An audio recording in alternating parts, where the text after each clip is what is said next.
അയല വറുത്തതുണ്ട്, കരിമീൻ പൊരിച്ചതുണ്ട്. എന്നാൽ ഇത് രണ്ടുമല്ല, അയിലല്ല കരിമീനല്ല, നല്ല അടിപൊളി ചാളക്കറി. അതും നല്ല ഉണക്കമാങ്ങ ഇട്ട ചാളക്കറി കേട്ടോ.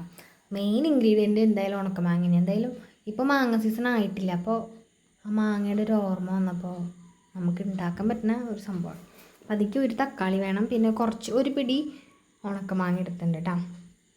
പിന്നെ ഒരു കുടംപുളി എടുത്തിട്ടുണ്ട്, പിന്നെ ഒരു പിടി ചെറുള്ളി, കുറച്ച് വേപ്പില, കുറച്ച് ഇഞ്ചി, ഉപ്പൊക്കെ ഇട്ടിട്ട് നന്നായിട്ട് വെള്ളം നല്ല മേലെ നിൽക്കുന്ന പോലെയാക്കി വെച്ചിട്ട് അടുപ്പിൽ വയ്ക്കുക, കത്തിക്കുക. നല്ല എണ്ണ പിരിയണ വരെ നമ്മൾക്ക് അത് കത്തിക്കണം. അതിൻ്റെ ഇടയിൽ ഞാൻ മസാല ഉണ്ടാക്കുന്നത് മീൻ റോസ്റ്റ് ചെയ്യാനാട്ടോ. അപ്പം അതിലേക്ക് ഒരു കഷ്ണം ഇഞ്ചി, കുറച്ച് വെളുത്തുള്ളി, പിന്നെ വളരെ കുറച്ച് ചുവന്നുള്ളിയും പെരുംജീരകവും വേപ്പിലയും ഇട്ടിട്ട് നന്നായിട്ട് ചതക്കുക കേട്ടോ.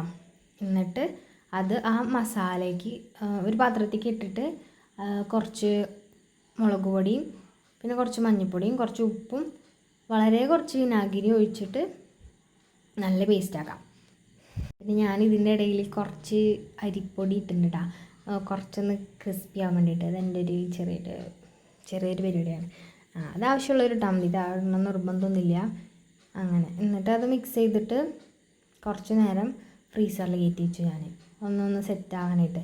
അപ്പോഴത്തേക്കും കണ്ട ഭയങ്കര നല്ല തിളച്ച് വറ്റി എണ്ണ പിരിഞ്ഞിട്ടുണ്ട്. ഇനി നമുക്ക് അതിലേക്ക് കുറച്ച് വെളിച്ചെണ്ണ ഒഴിച്ചിട്ട്, വേറെ ചീഞ്ചട്ടി എടുത്ത് വെളിച്ചെണ്ണ ഒഴിച്ചിട്ട് നമുക്ക് മറ്റേ മീൻ കറിയിലേക്ക് വേണ്ട ഉള്ളി മൂപ്പിച്ചിട്ട് ഒരു പുളിയുറുമ്പിൻ്റെ ഒരു കളറാവുന്നവരെ നന്നായിട്ട് മൂപ്പിച്ചിട്ട് മീൻ കറിക്ക് ഒഴിക്കുക. എന്നിട്ട് അതിൽ നിന്ന് കുറച്ച് കോരിയിട്ട് ചട്ടിയിലേക്ക് ഒഴിച്ചിട്ട് ജസ്റ്റ് ഒന്ന് തിളപ്പിച്ചിട്ട് ഇതിലേക്ക് തന്നെ കോരി ഒഴിക്കുക. അപ്പോൾ അങ്ങനെ ചെയ്യുമ്പോൾ ഒരു ടേസ്റ്റ് കൂടുന്നൊക്കെ അച്ഛമ്മയൊക്കെ പറഞ്ഞ് കേട്ടിട്ടുണ്ട്. അതാണ് കേട്ടോ. അങ്ങനെ എന്നിട്ട് പിന്നെ അത് അപ്പം തന്നെ അടച്ചു വയ്ക്കുക. അപ്പോൾ ആ ഒരു സ്മെല്ല് ആ മീൻ കറിയിൽ തന്നെ അങ്ങനെ നിൽക്കും. അതാണ് അതിൻ്റെ ഒരു ശൈലി. ഇനി നമുക്കൊരു ചീഞ്ചട്ടി വെച്ചിട്ട് കുറച്ച് വെളിച്ചെണ്ണ ഒഴിച്ചിട്ട് നമ്മുടെ മീൻ വറുത്തെടുക്കാം. സൂപ്പർ.